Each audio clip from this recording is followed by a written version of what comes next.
तौबा करें तो फिर बदल जाएं, फिर तब्दीली आए। और ये कोई मुश्किल काम नहीं, जो बदलने वाले थे वो बदल गए। बड़ा कुछ करते थे पर फिर वो लोग बदल गए। हजरत फुजाला रदी अल्लाह ताला अन्हु कहते हैं कि मैं बड़ा दिलदादा था औरतों का, और मेरा माहौल ये था कि मैं कत्ल भी कर लेता था, माज़अल्लाह चोरी भी कर लेता था, और रात मेरी तबीयत थी माज़अल्लाह नई से नई औरत के पास जाना। कहते हैं अबू जहल ने ऐलान किया कि जो नबी पाक अलैहिस्सलाम का सर अक़दस माज़अल्लाह काट के लाएगा, नकले कुफ्र कुफ्र न बाशर, 100 सुर्ख ऊंट इनाम मिलेगा। तो मैंने इरादा कर लिया कि मैं बहुत सारा इनाम हासिल करूंगा। कुरान मजीद में ना अल्लाह फरमाता है कि बहुत सारे लोग ऐसे हैं जिन्हें अगर मैं रिस्क में कुशादगी दे दूं, ज्यादा पैसे दे दूं, फरमाया बागी हो जाएं, वो सरकश हो जाएं। ये बहुत सारे लोगों को जो अल्लाह तबारक व तआला इत्दाल में रखता है तो ये उनके लिए बेहतर है। हर बंदा दौलत के होते हुए नेक हो सकता, तो ये अल्लाह अगर रखता है ना इत्दाल में तो शुक्र करे अल्लाह का, वरना तो लोग अय्याशियां करें, पता नहीं क्या कुछ कर गुजरे। तो हजरत फुजाला कहते हैं कि मैंने खंजर तैयार किया और मैंने बगल में उसको छुपाया, ऊपर मैंने चादर ओढ़ ली। अब मुझे पता था ज़ोहर की नमाज के बाद नबी पाक सल्लल्लाहु अलैहि वसल्लम तवाफ़ काबा के लिए, बैतुल्लाह शरीफ के तवाफ़ के लिए जाते हैं। कहते हैं मैं भी उस तरफ बढ़ा। रस्ते में ना वो खातून जिसके घर मैंने रात आना था, मैंने दरवाजे पे दस्तक दी। मैंने कहा कि तैयार रहना, तैयार रहना, आज मैं बड़े पैसे लेके आऊंगा। उसे मैंने ये कहा और फिर मैं चला गया बैतुल्लाह शरीफ का तवाफ करने। कहते हैं अल्लाह के महबूब भी तवाफ कर रहे थे तो मैंने भी तवाफ शुरू कर दिया। इरादा ये था कि जहां नबी पाक अलैहिस्सलाम मेरे करीब से गुजरेंगे तो मौका पाकर मैं हुजूर के जिस्म अक़दस पर खंजर खोप दूंगा और माज़अल्लाह शहीद कर दूंगा। कहते हैं हुजूर एक दफा भी मेरे पास से गुजरे तो मैं हिम्मत ना कर सका, दूसरी दफा भी पास से गुजरे तो मैं हिम्मत ना कर सका, तीसरी दफा भी गुजरे तो मैं हिम्मत। नबी करीम सल्लल्लाहु अलैहि वसल्लम 2-3 दफा गुजरे तो फरमाते हैं कि मुझे मौका ना मिला, इसलिए कि हुजूर फरमाते हैं अल्लाह ने रोब के साथ मेरी मदद फरमाई, दुश्मन पर मेरा रोब तारी हो जाता है। फरमाते हैं जब चक्कर पूरे हो गए तो महबूब करीम ना छठे चक्कर पे फरमाने लगे फुजाला चक्कर एक रह गया है, बेखबर हो जो गुलामों से वो आका क्या है, एक फेरा रह गया है। कहते तवाफ मुकम्मल हो गया तो महबूब मेरे करीब आए, फरमाया वो काम करते क्यों नहीं जिसके लिए आए थे। मैंने अर्ज की या रसूलल्लाह कौन सा काम, कैसा काम। अंदर तो चोर था ना, बांझ फकीरों किसे नहीं मारिया, ए हुई चोर अंदर दा, अंदर चोर था ना। कहते हैं हुजूर ने मुझे कंधे से पकड़ के हिलाया, फरमाया करते क्यों नहीं। जब हुजूर ने हिलाया तो वो खंजर भी पैरों में गिरा और मैं भी रसूलुल्लाह के पैरों में गिर गया। मैंने कहा हुजूर मुझे कलमा पढ़ा दें। कहते हैं हुजूर ने पहले मेरे दिल पे दस्ते मुबारक फेरा, फिर मेरे नबी ने मुझे कलमा पढ़ा दिया।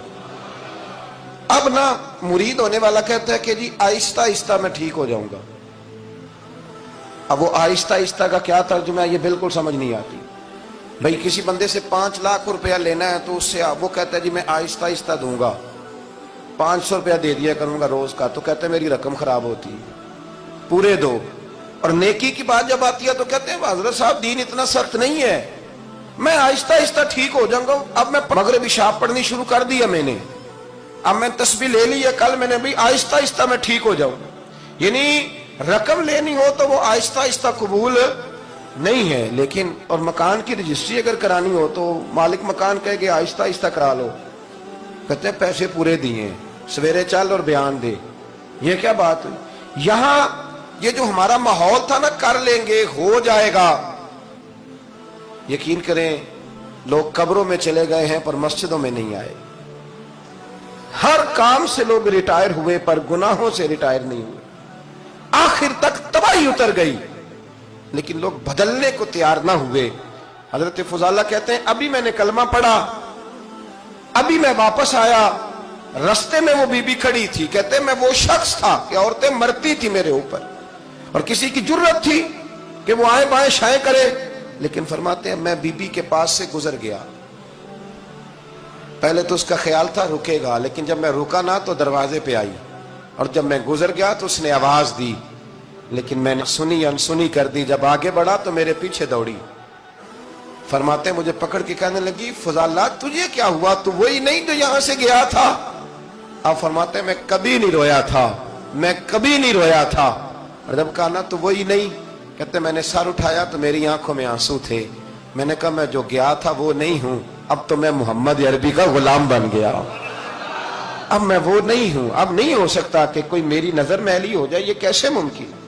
اب نا اسلام کی تعریف ہم نے یہ کی ہے کہ خبردار کوئی ہمارے قریب نہ آئے، ہم کسی کو بات نہیں کرنے دیتے کہ ہم مسلمان ہیں، ہم بات نہیں کرنے دیتے۔ پتہ کیا بات ہے، ایک میری یہ تقریر ہوتی ہے ممبر پہ، اور ایک میرا عمل ہوتا ہے جب میں سفر کرتا ہوں، جب میں گاڑی میں بیٹھتا ہوں، جب میں دوستوں سے ملتا ہوں۔ جب ان دونوں باتوں میں تضاد آتا ہے نا، تضاد، تو لوگ تقریر کو جذبات نہیں کہتے، ایک فن بن جاتی ہے تقریر۔ آپ کو پتہ ہے نا، واعظین نعت خواں کہتے ہیں میں نے محفل لوٹ لی، پھر لوگ شمار کرتے ہیں کتنے لوگوں نے سبحان اللہ کہی، پھر لوگ شمار کرتے ہیں کہ آج 5 بندے روئے بھی تھے جب میں تقریر کر رہا تھا۔ تو پھر یہ فن ہے، یہ جذبات کا اظہار۔ سمجھ لیں بات کو کہ عمل جب آپ نہیں نہ کرتے عمل، تو آپ خود بڑے بے چین رہتے ہیں کہ یار یہ میں کیا کر رہا ہوں، یہ کون سا گورکھ دھندا ہے کہ میرا عمل صفر ہوتا جا رہا ہے۔ ہمارے ایک استاد تھے تو وہ فرمایا کرتے تھے کہ اگر پڑھے لکھے آدمی کو تم بے عمل دیکھو تو اس سے دور ہٹ جایا کرو، ورنہ تمہیں بھی بے عمل کر دے گا۔ میں نے ان سے عرض کی، میں نے کہا حضور یہ کیا ہے؟ تو فرمانے لگے اپنے حضرت صاحب سے پوچھنا، وضاحت کریں گے۔ میں نے حضرت صاحب سے کہا جی عجیب بات کر دی ہے، علم والے بندے کے پاس بیٹھ کے تو علم آتا ہے۔ تو وہ فرما رہے تھے کہ علم والے بندے کے پاس اگر وہ بے عمل ہو تو بالکل نہ بیٹھنا۔ تو حضرت صاحب فرمانے لگے انہوں نے صحیح کہا ہے۔ اب بات بہت بڑی ہے، پتہ نہیں آپ کی سمجھ میں آتی ہے نہیں آتی، بہرحال کر دیتا ہوں۔ پڑھا لکھا بندہ اگر بے عمل ہو تو اس کے پاس، تو میں نے کہا حضور کیوں؟ فرمانے لگے اس لیے کہ وہ اپنی بے عملی پر بھی دلائل دے گا، وہ بے عملی پر بھی دلیلیں قائم کرے گا کہ یہ وجہ ہے تو اس لیے میں ایسے کر رہا ہوں۔ تو چونکہ وہ بے عمل ہے اور ہے پڑھا لکھا، نبی کریم صلی اللہ علیہ وسلم کے غلام نہ پل بھر میں بدل جاتے تھے۔ اور اللہ تعالیٰ بھی نا بڑے موقع دیتا ہے ہمیں، بڑے موقع۔ حضور نے فرمایا جس نے ایمان اور احتساب کی نیت سے روزے رکھے وہ نئی زندگی کا آغاز کرے، اس لیے کہ اللہ نے اس کے پچھلے سارے گناہ معاف فرما دیے۔ میرے نبی کریم علیہ السلام نے فرمایا جو شخص بیمار ہو گیا، مریض ہو گیا، اور نسائی شریف میں فرمایا کہ 3 دن تک بستر پہ رہا اور اس نے شکوہ نہ کیا اللہ کا، اور جب وہ شفا یاب ہو کے بستر سے اٹھا ہے نا، تو اب اللہ نے اس کے پچھلے سارے گناہ معاف فرما دیے۔ اور فرمایا جو حج کرنے گیا، حج کر کے واپس آیا، اللہ کے حبیب فرماتے ہیں یوں سمجھے کہ میں آج ہی ماں کے پیٹ سے پیدا ہوا۔ بڑے موقع اللہ نے دیے، بڑے موقع، بڑے سارے موقع عطا فرمائے کہ میں تیرے پچھلے گناہ معاف کر دوں گا، تو بھی تو نئی زندگی کا آغاز کرنا، تو بھی تو شروع کرنا نئے سرے سے، تو بھی تو بدل کے آنا، تو بھی تو اپنے اندر تبدیلی پیدا کرنا۔